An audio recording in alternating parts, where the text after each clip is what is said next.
தேடி போகாம யாரை தேடி வந்தாருன்னா உங்களையும் என்னையும் கர்த்தர் கிருபையாய் தேடி வந்தார். எத்தனை பேர் உண்மைன்னு நினைக்கிறீங்க? அந்த பிரசனம் எத்தனையோ பேரை தொட்டிருக்கலாம், ஆனால் உங்களையும் என்னையும் அந்த பிரசனம் தொற்றுச்சு. அந்த மகிமை உங்களையும் என்னையும் தொற்றுச்சு.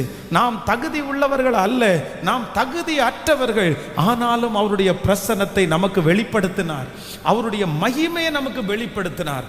தகுதியே இல்லாத ஒரு மனுஷனுக்கு கிடைச்ச இந்த பிரசன்னம் திடீரென்று ஒரு நாள் அங்கிருந்து எடுக்கப்பட்ட உடனே அந்த தாவீதின் கூடாரம் என்னவாய் போச்சுன்னா பாழாய் போயிருச்சு. இப்பதான் கர்த்தருடைய வார்த்தை தேடி வருது, நான் விழுந்து போன தாவீதின் கூடாரத்தை திரும்ப திரும்ப எடுப்பித்து கட்டுவேன். பிரதர், இந்த பிரசன்ஸ் வந்ததுக்கு பிறகுதான் பிரதர் உங்களுக்கு வீடு வந்துருச்சு. இந்த பிரசன்னம் வந்ததுக்கு பிறகுதான் பிரதர் உங்களுக்கு கார் வந்துருச்சு. இந்த பிரசன்னம் வந்ததுக்கு பிறகுதான் பிரதர் நீங்க உண்மையா திருப்தியா நிம்மதியா வாழ்ந்தீங்க. இந்த பிரசன்னம் வந்ததுக்கு